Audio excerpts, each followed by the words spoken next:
In the winter and spring of 1989 and 90, a triangular object with dazzling lights was seen by hundreds of people in the skies over Belgium and Germany. Hovering low above villages and towns, it was reported by civilians, teams of police and military personnel throughout the country. Then on March the 30th, 1990, two NATO radar stations at Zemazaki and Glons simultaneously recorded an unidentified object passing south of Brussels. The Belgian Air Force scrambled two F-16s for an intercept.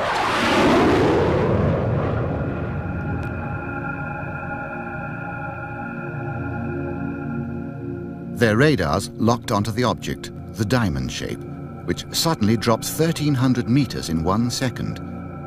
As it dropped below 200 meters, it vanished from all radar screens. The Air Force had no explanation.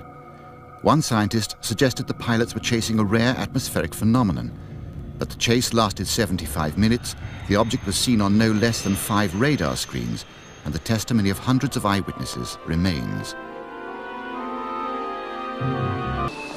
Over those dunes right there. Over the dunes. Oh my God.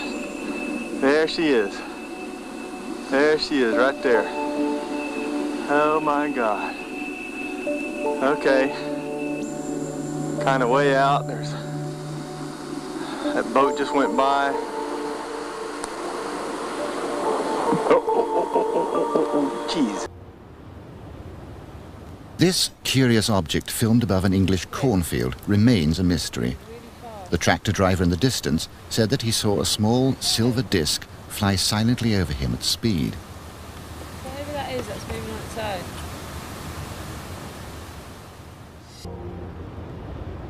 The Jet Propulsion Laboratory claim that this is a light aircraft, but Lee Hansen, the photographer, is adamant that it was nothing of the sort.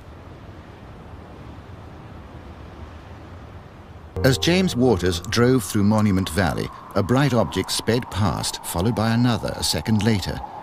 Slowed down, the object seems to contract and expand. Official explanation, a meteorite. But two? One after the other?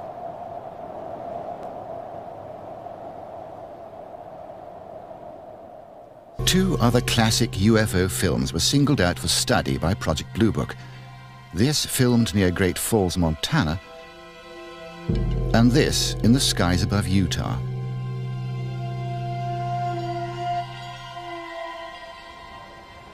Alan Hynek, an astrophysicist, was brought in as a specialist consultant to the team. Initially skeptical, his attitude changed when these two films were analyzed. The Utah film had already been subjected to some 1,000 or so man-hours of analysis by the Navy's Photographic Interpretation Laboratory. So the panel got up from their chairs and crouched around the wall to examine the films, and they asked to have the films run several times, as a matter of fact. Now, the Navy had, on the basis of their detailed analysis of the Utah films, they had concluded that the objects shown in the films could not be birds, balloons, aircraft, and so forth, but indeed that they were self-luminous, unidentified objects. Despite this conclusion, the panel rejected it and concluded that the objects were birds. They couldn't be unidentified, therefore they had to be birds.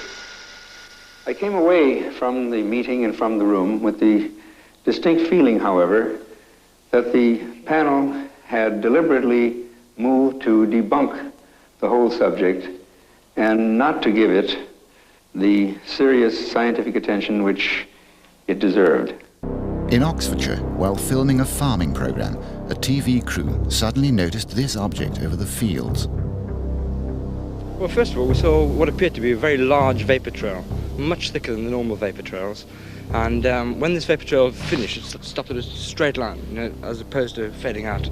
The object, which was obviously circular and an orange-yellow colour, seemed to stop very slowly and then very quickly out of frame, and it went so quickly you just couldn't follow it. It seemed to be an amazing speed, it really was. Well, first of all, it was the vapor trail, which seemed to be suddenly appear The line in the sky before the vapor trail actually appeared was also visible, so it looked as though it must have passed overhead without us noticing it at all. But then the vapor trail itself was, may I say, sort of curly, as though the object that was leaving it was in fact spinning.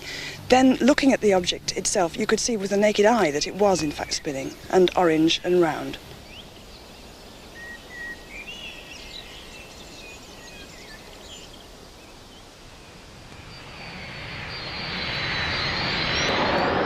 Over 3,500 UFO reports worldwide have come from civilian and military pilots, people like Colonel Fletcher Prouty, who commanded an air squadron based in Tokyo in the 1950s. He was one of the 5 founders of the massive NORAD defense network. My aircraft were in the sky over half the world, regularly, all the time.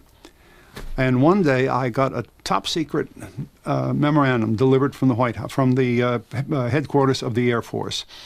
And it ordered me to tell my crews that if ever they saw an object that was unidentified, they were to report it to me. I was to set them down and take their depositions, sworn statements, and then mail them to a certain office in the Pentagon. And one day, one of my crews on a flight from Honolulu to Tokyo saw something that they had to report. And they walked in my office that morning, and the captain of the crew was an old acquaintance of mine. He said, "Colonel, I'm really a little embarrassed today." He said, "because we're going to get involved in a lot of paperwork." He said, "We saw an unidentified object flying beside our aircraft for over an hour last night between Midway and Tokyo.